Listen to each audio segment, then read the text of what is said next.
bo mune bi meji tigu bo mune na bubu yanga ko ya kira ba ko kishire galodo le bele kara bo mi o fo o tigi galodo ke sabo lu tape ni tape ai so mo tedi min to do mu chando sama changata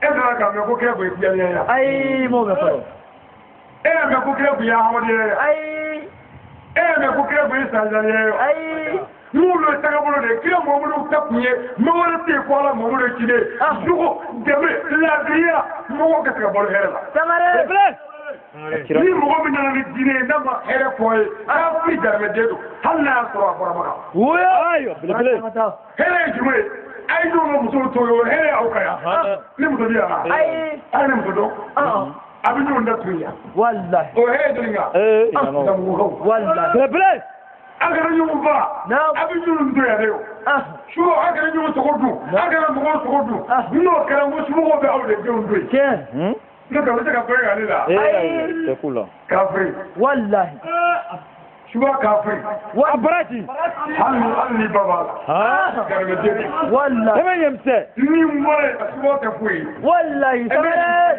ni tigaro la ka billahi wallahi ne leru da mo ya ngo ni mbore ndiga ra bela ni bora ka ta fo abi jawni je fanja mo be ko be ala ka bela na dibu wallahi ko ma daga je fu en na o ka ko ba do ko ko ai ti de ni nyanga ni duya ni ke ni ka duci ko doro wa de ni ya di man do ya ni bele ba do hawa ni mo ko do lo ko mo di wallahi abarati temenye mse anga ku do ne ka furega ku ne mu do na ni tani ya kamna o tike ka do ni ndige amna ta na ngo no tani furega ku ni ka reba ko mi ta wallahi bele ku mi wo ni ke ta furega samare abarati ngata amu tenda ka bola ka samare adama chamana o bisi ala de billahi aywa kana ko de fere nendo shwa mo ni wo samare ya mugoma o ni ne ke sa wala sa ke ko idengele ni di bolo digi tiran dengele ni ngo o kuma ba ndibin dene sarata sewa dibi araba ba so fatura o araba so madal jona fe dida tigi ni bin kelew assalamu alaikum madu ne me ko shaga fatura o ni de ngoni ni de muy ma so bare sa ad ma ko fatu ni de ngabalo samare manu o ide bien duwa samare Allah haywa mais abin mere kata ki baga kan mbeke projet ka do ka te fangala ma ngal jarme de billahi jabanji samare aramu mo ko ni mo ko ni jarme ko wallahi sigatala bele am da waji garo dola mo ko be ko mulu ka na rega nam na ko subhanallah kapet lu ko mulu ka ka temi ya abara mata kugu sendi no men mbela ni khla da wala le ta ka bu le betay chando ni tiri sama wala mo sama ni tuwa ile aya maru abara mata ko wa sama mo le ko je woni me tibla le ayo oni me bla ko mo na bi tula le to ko ni venda mo ayo kana me bla ko ti mo lo ka fri abla samare abara mata almami doni do ma ga ka muso kula almami na mi dirla mo gonya ko assalamu alaikum ayo o ka be ke fla dia ko na baro do ka ni de tinyo ke saba bana nga na ko ko amuna do fa fa ayo ka claro bare la mo go bi ke ko bi ko fa ay ne tiselo ko la khasba ni mo sala ma li faro samare Allah ni bro ga bi ba abla ayo turu ni jama ngero ko me polisu samare ni do ti me la be metri ko re de depuis ko ga bi kiri che me ko ga mere kiri na ga do ga nyana le metri ko ayo ni na di wodi ge e na ke mo ngaflo samare aywa tugo fora mo na ke mo on dara du la ko na wadi ge ko mi ga ko na ke mo ayo wo ko na ka ga ge ni mo ro ba la ni mo ni ayo ko na ko te ko ni fa na ko ma de ko che ko mi ko pa de ko mo ko na fa no fo ko ni ko te o du ko am no fu de ko na ko ai asala ako me ko ari ni ngade ko be ne fa ni ngade ayo ko ni ka ke me ko le da ka to ko dore Uta ko tele bolo le ko fa ne bolo le. Wallahi. Are. Aywa. Digi tigele ko ko ka tele ko anu ko ko. Mitir la billahi ni ko be ne woni da nan. Allahu akbar. Wajib bana ni na ko ni ngache. Toro. Aywa. O mitir de ma fa ko. Ai. Ibisa idumo so ko tele bi chaka ko se mo na dugo. Che. Kamigoro bana mura baba ko kulu keme jiri ko mfura na ofa. Aga mitir migoro ko bana ko sabo ko istigamena na pedo ko. Ni ya fi mi tore ko na di. Ni be ko na do ni mara ni do fa mi do ko ite apo idoa. Ayo. Awo nyira bo folo. Wallahi. Le ni e te tamu na. Na. Fa to ti fo do ko ko. Sagare. Mitri bado e malla. Mo wote. Ayo. Inshallah. Che. Mitri bado be ba ti. Ayo. Ni na be wodi de ga ko ba inshallah. Wodi de ga ba dura ko bo mo ma ne wuli ka ta. Mitri mo mo ko bo ko ni ne sia. Ko ko ko ale ta ba. Ayo. Ko ne kuma mo ko abe ba shi. Ayo. Me ingela ka ko mo doni bo krabo ko. Ni ngela ay ni ngamba jabi. Ya be ta ludu mo. Wallahi sigata ala. Si fana ko ne da dira ko a ka mo ke ko ita ya mba bi. Jarabla. Allahu akbar. Ya ki fatu. Ko ni kamale mara fa mama fa kan fa. Ayo. Ngo tie do ngo fo ali tanai. Allahu akbar. O mo ki bolo mo ngo fa mo te ala. Ayo. Jadiga mo ta ne bisna sadia. Parce que ko ali na ko so. Ayo. Bon na no ko mo nyen na bo ko. Che. Ne ko mo ko ne fatwa. O ko bandara ngum na wajure ke ko wajure ko ko vraiment ko je wona jeyin na manka. Ayo. Wajure kala ya ndarne kala ka wafla bon ko dama ngo ma fa do no boko. Ko ba ta la ka kamera kle. Wafla de ni kle ne ni kle. Dare. Ni na zigi mi ko la ko ga su ta ko. Ka mo ke ko je ko ne o almami mi ne da wajule o ka ba kan fa. Ayo. Ne ta to ko ko ka ta tele. Ko me mi na do ja ngo. Dare. Ya ko na vale.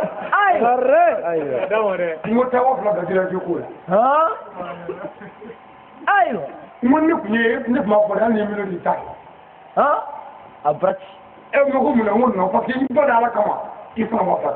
Ayo. Amaru. On dit bi jura da bi fa da. Wallahi. Dare. Le de ta ka ma bla ne ko de ka fa to ko ko. So da da. No fa na ma ne re bo da ma ko ba da mu da ba ko. Dare. Abrat jangan. Arre. Ma ka ne mo fa ga bo da ne bo da no mo tai ku.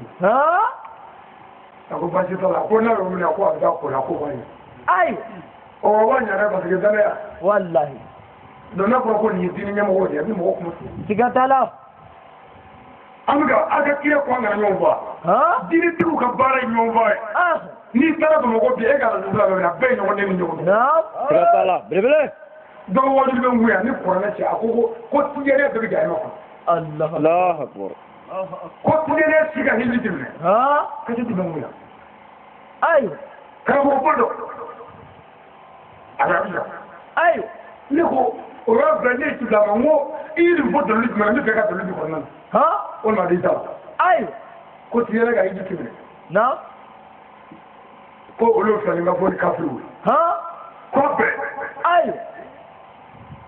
Me tiyere ci mo jande. Che.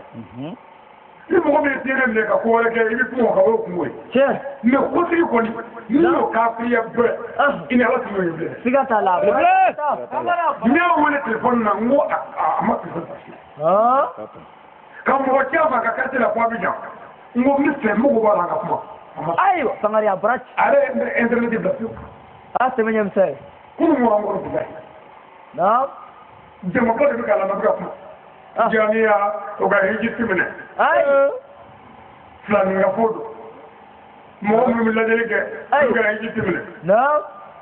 Bugri dala o ga hiji timene. Ayo. Me mo ko mi la dele ke no ga hiji timene. Anzona. mais ni mɔgɔ min n taara n'a muso ye dɔgɔtɔrɔso la ka taa ka kɔnɔmaya ko lajɛ o ka i jigi cogo di lajɛli tɛ awɔ lajɛli don n'i banana i taara dɔgɔtɔrɔso la o ye i lajɛ ko sumaya b'i la e ka i jigi minɛ yan a ti minɛ dɛ lajɛli tɛ ni mankan bɔra kɔfɛ n'i y'i kɔfilɛ k'a filɛ i ka i jigi man ka minɛ dɛ i ma lajɛli kɛ fɛn min b'i kɔfɛ i t'a dɔn mais i y'i kɔfilɛ k'a lajɛ de o tɛ yan bon dɔnni yɛrɛ de lajɛli a bɛɛ ka sɔrɔ mɔgɔ min ka baara ye lajɛli ye boli la jinɛ kafiri o la ɲɔgɔn ni nkalontigɛ o ye haramu mais ka lajɛli kɛ i ye min dɔn k'o fɔ dɔnni na e n'o ma bɛn fɛn ti bɛn dɛ wallahi siga tɛ n na a dɔnna ka to ka i t'i ka so k'i kun bɔ karamɔgɔ sera kɛnɛ ka fɔlɔ wa o ye lajɛli ye wallahi ka denmisɛnw bila k'a lajɛ ka sɔrɔ karamɔgɔ wali ɲamɛ dɛ o ye lajɛli ye yan'o ka na o ye ka lajɛli kɛ ka sɔrɔ ka lajɛli kɛ o n'o ye jaabi di o bɛ sɔrɔ ka kuma sɔrɔ a wajen a fana fɔlɔ tiɲɛ don wallahi aw ni ala cɛ aw ko lajɛli man ɲi aw bɛ taa e ko k'a muso la e ko k'a fɔ ko kɔnɔbara bɛ tile 15 la tiɲɛ don ba kɛ o tuma e ko kuma a se yɔrɔ dɛ ayi a se e ko k'a f'i ye kɔnɔbara bɛ kalo 8 na den ye cɛ walima muso don wa den ye fila ye wa i kan ka bange nin don tile 15 ka kɔn ɲɛtɔ ka tɛmɛ Sangare belebele o tɛ lajɛli dan ye tiɲɛ don lajɛli mais ko lajɛli ti bɛn ni yɛlɛ ko ni fɛn da yɛrɛ wallahi siga tɛ n na dɛ a bara caman ta y'an wale ko waati min minɛ ko banna Zamubukaw an balimakɛ an n'an ji ɲɔgɔn kɛ n'an terikɛ ala sira kan n'o ye Adama Tarawele faso jɔla Adama a kana k'a ɲɛna k'a ye miliyo d'an ma k'an bila ka na ayi o t'a la belebele ayi dɛ an b'o fɔ an ye fɔlɔ k'o bɔ a la dɛ ayiwa a ma miliyo d'an ma k'an bila ka na ayi mais ale ye demarche tiɲɛ a ma miliyari d'an ma k'an bila ka na dɛ ayi ale wari tɛ ale bila ka na wallahi Adama ka ale kanu Adama ka ala kanu Adama ka diinɛ kanu ni maaba kanu o de y'a to an sera Adama faso la siɲɛ fɔlɔ la tiɲɛ belebele siga t'a la siɲɛ fɔlɔ la ne ko sira de la ni Adama wele ko nali kɛra bi kan dɔ sira la yɔrɔ ni wele ni wari ci ma t'o la dɛ ayi o t'a la mais siɲɛ filanan in na a ko bon ko an ka peuple jigi ka na n'o bɛna daminɛ k'a b'a fɔ o tuma k'an ka kamera ɲini ka na n'o bɛna daminɛ k'a b'a sɔrɔ n'o tɛ a ma miliyo di ale ma dɛ ayi n ka denbaya bɛ n kɔ ye Adama ma dɔrɔmɛ bila ye Sangare bara caman ta an ka foli bɛ Adama ye faso jɔla don parce que n bɛna tanu min kɛ a kana kɛ dɔ kɔnɔ ko ɲaama a pɔsi fa bɛ Adama fɛ Adama kulo bɛ ŋana n pɔsi fa n tɛ fɛ Sangare tulo b'a la o n'i bɛna a fa i b'a fa n tɛ a fa tɛ dɛ ayi foyi t'a kɔnɔ wallahi fɛn ma bila ye a bara caman ta Ala ka wuli ja n kɛlen na Ala bonya ni kuranɛ bonya na anw nana yan cogo min na ne de b'a dɔn tiɲɛ don ani Ala wallahi anw nana yan cogo min na ne de b'o dɔn tiɲɛ don n'o bɛɛ ti fɔ a ye lahara kɔndarani dɔ bɛ yen a wallahi bɛ f'o ma ko surprise tiɲɛ don n'i y'a bɛɛ fɔ diɲɛ ye i tɛ taa fɛn dɔ la wallahi a bara caman ta belebele ayi Amadu faso jɔla Adama an b'a fo o ka kan silamɛ dɛmɛbaga Adama an b'a fo o ka kan ayi ne tiɲɛ yɛrɛ yɛrɛ la faso jɔla don wallahi n'a y'a sɔrɔ ko Adama kun ye karamɔgɔ dɔ ye ne ti kan karamɔgɔ nkalontigɛla don karamɔgɔ cɛlikɛla don o ka ɲɛbɔ fɔlɔ la o bɛna dugu bɛɛ kɛ fitini ye k'a kɔnɔ Adama bɛ kuma suli wallahi a balimaw bɛ kuma suli tiɲɛ a jɛɲɔgɔn bɛ kuma suli a bangebaaw bɛ kuma suli tiɲɛ a teriw bɛ kuma suli minnu y'an bisimila ye o bɛ kuma suli wallahi siga t'a la a bara caman ta a tɛndɛ kelen-kelen mais wele tɛ ni Adama cɛ bilen dɛ ayi wele bɛ ne ni février cɛ sisan siga t'a la ani ɲaŋa tɔw o ye ko jalen ye Adama bɔra la ne tɛ maa tɛ nin fɔ an ye an bɛ Adama fo dɛ o ka kan a ye Zamubukaw ka juru foyi t'a la bilen n y'o de fɔ n ko siɲɛ fɔlɔ la Adama de y'an yira ɲɔgɔn na tiɲɛ don mais ko tɔ bɛ aw yɛrɛ bolo n'aw mago bɛ ale la cogo min na a y'o fɔ ayi an an ti ko mi amu tiɲɛ jo da isi wallahi mais tiɲɛ yɛrɛ la aye anama kuna gonye tiɲɛ sinon bɛ taa dugu dɔw la mɔgɔ b'an ci dugu dɔw la an yɛrɛ ka wajulu mana kɛ jatigiw b'a fɔ ko vraiment karamɔgɔ i ka kuma taabolo ɲɛna Allahu akbar e yɛrɛ kama an ye bi sɛbɛn de cɛ ni bila ka na maa ɲɛnama tɛ sagare bara camata e yɛrɛ kama an ye bisimila ayiwa cɛ ni bila maa ɲɛnama tɛ bandiba de don n ko mais an sɔrɔ bandiba kundo kɛ mais ko an ka bɔ a la ko an ma bɔ a la fɔlɔ dɛ ayiwa n ko mais comme a denkɛnin taara sira fɛ an ka faamuya tiɲɛ a ye mɔgɔ min bila ka o tigi jogo ye min ye ɲankuma a denkɛnin jogo de kɛra ta ye wallahi o ka sɔrɔ k'an bisimila koyi tiɲɛ mais aw y'an bisimila k'a sɔrɔ an m'an yɛrɛ dɔ fiyewu wallahi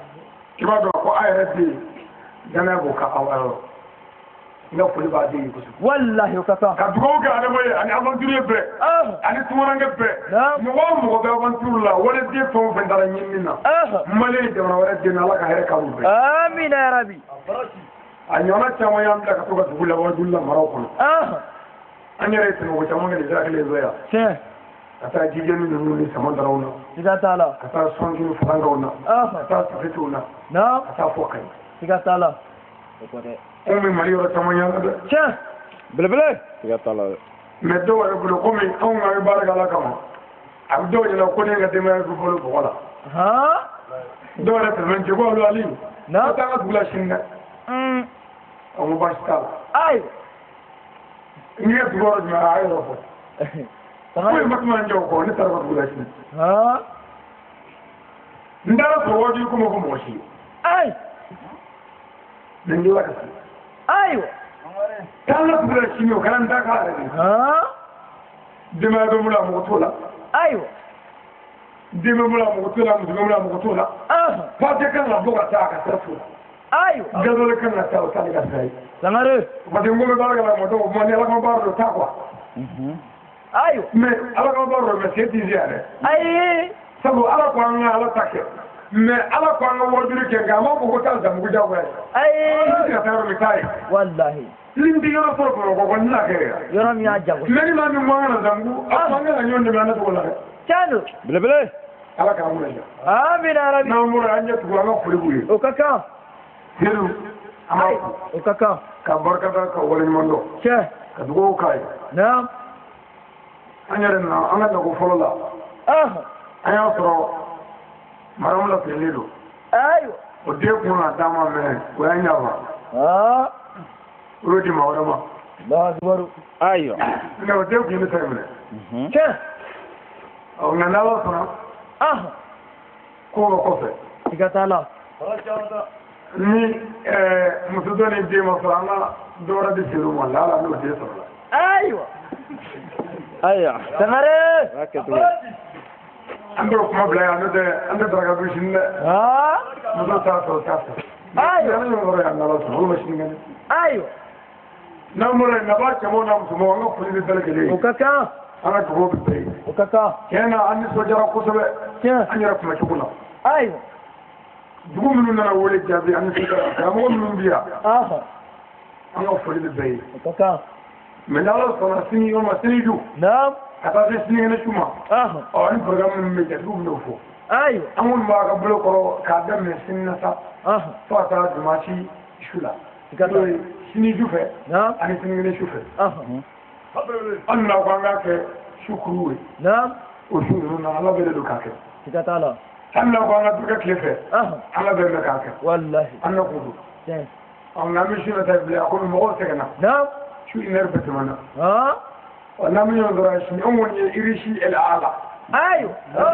wallahi siga t'o la irisi el ala don siga t'o la sagare siga t'o la baraki parce que n'i y'a kɛ moteur irisi ye tuma dɔw o bɛ sɛgɛn mais moteur el ala n'o bɛ boli ka taa ka kalaya ka taa ani suma ka taa siga t'a la a bɛ teliya ka taa fana baraki an ka taa o tuma an bɛ taa dɛ mais mɔgɔ minnu bɛna sini ta la mais olu maa kelen filɛ ta n'i y'o dege bɛ a la ayiwa an ka taa n'a ye dɔɔnin dɔɔnin tiɲɛ n'o kɛra fɛn caman bɛ faamu siga t'a la ala ka bɛ sɔn aw amina ya rabi su na ta kun tɛ wajibi ye o kun ye k'an bisimila an nana k'a yira an nana tiɲɛ su tɔgɔ b'an bolo su fɔlɔ kun ye k'a foli kɛ mɔgɔw la sini ni sinikɛnɛ su o tɔgɔ ko wajibi ayiwa n'a bɛ kɛ yɔrɔ minnu na نعم jatigiw bɛ tila k'o fɔ ye tiɲɛ ala k'an sɔrɔ آمين ala k'an sago k'an ye ala k'an jɛnya ala k'an lahara ɲɛ آمين ni kira bonya ba k'a ye sallallahu alaihi wasallam الصليب assalamu alaikum wa rahmatullahi wa barakatuh وعليكم o kɔfɛ ko jatigiw ka jɛnya ko n'ala fana sini su fɛ k'an bɛ yan sini su fɛ k'an bɛ masato la n'an taara yen an bɛ si an bolo yen ka taa an bolo yen n'o kɛra dɔ ka na o karamɔgɔ boli la dɛ an b'a dɔ fɔ an ɲɛna sini su fɛ dɛ an bɛ yan ala k'an bɛ sɔrɔ o nin ye tiɲɛ ye mɔgɔ baara bɛ ɲɔgɔn bɛ nin ye tiɲɛ ye. الحمد لله رب العالمين الرحمن الرحيم مالك يوم الدين إياك نعبد وإياك نستعين اهدنا الصراط المستقيم صراط الذين أنعمت عليهم غير المغضوب عليهم ولا الضالين آمين اللهم صل على سيدنا محمد الفاتح لما خلق والخاتم لما سبق ناصر الحق بالحق والهادي إلى صراطك المستقيم وعلى آله حق قدره ومقداره العظيم آمين يا ربي Yes,